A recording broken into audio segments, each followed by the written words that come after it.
Praise the Lord. ஆண்டவராக இயேசு கிறிஸ்துவின் நாமத்தினாலே இந்த நாளில் கர்த்தருடைய வார்த்தை ஆதியாகமம் புஸ்தகம் 16ஆம் அதிகாரம் 13வது வசனத்தை நான் வாசிக்கிறேன்.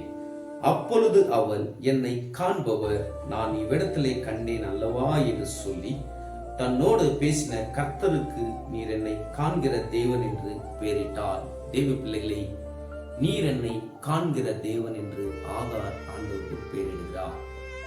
இன்னைக்கு நம்மளோட வாழ்க்கையில நம்ம படுகிற பிரயாசம், படுகிற உபத்திரம், நிந்தை, அவமானம் ஆண்டவர் பார்க்கலையா இல்லை என்று உங்களுடைய அங்கலாய்ப்பு இருக்கலாம். வேதம் சொல்லுகிறது, ஆகாருடைய அங்கலாய்ப்பு கர்த்தர் பார்த்தார் என்று பைபிள் சொல்லுது. கர்த்தருடைய பிள்ளைகளே, தேவன் எல்லாவற்றிலிருந்து நம்மளுக்கு விடுதலை கொடுக்குவார்.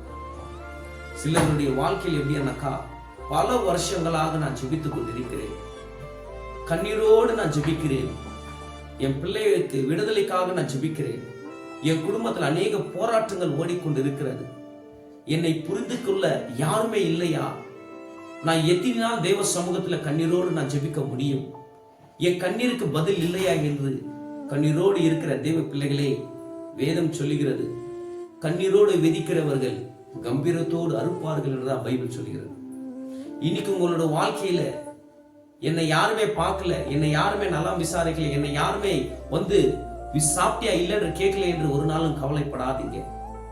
தேவன் எல்லாவற்றிலிருந்து பார்த்து கொண்டிருக்கிறார். எல்லா காரியத்திலிருந்து ஆண்டவர் உங்களுக்கு விடுதலை கொடுக்குவார். அதுக்கு நமக்கு முக்கியமான ஒரு காரியம் என்னவென்றால் விசுவாசம் தேவை, பொறுமை தேவை. நம்ம காத்திருக்க வேண்டும். தேவன் எனக்கு எல்லாவற்றையும் செய்வார் என்று விசுவாசிக்க வேண்டும். இந்த ஆகார் ஆண்டவருக்கு ஒரு பேர் எடுக்கிறார், என்னை காண்கிற தேவன். உங்களுடைய பிரச்சனை, துயரம், நிந்தை, அவமானம் எல்லாவற்றையும் அவர் பார்த்துக் கொண்டிருக்கிறார். உங்களுடைய வாழ்க்கை இப்படி இருக்காது. கண்டிப்பாக ஆண்டவர் உங்களுடைய வாழ்க்கையை மாற்றப் போகிறார். உங்களுடைய வாழ்க்கையில கண்டிப்பா உங்க துக்கம் சந்தோஷமாக மாற நாட்கள் வந்துருச்சது. வார்த்தையை விசுவாசிங்க. வார்த்தை எனக்காக தான் ஆண்டவர் பேசினாரு, நம்புங்க. கர்த்தர் தாமே உங்களை ஆசீர்வதிப்பாராக. ஆமென், ஆமென், ஆமென்.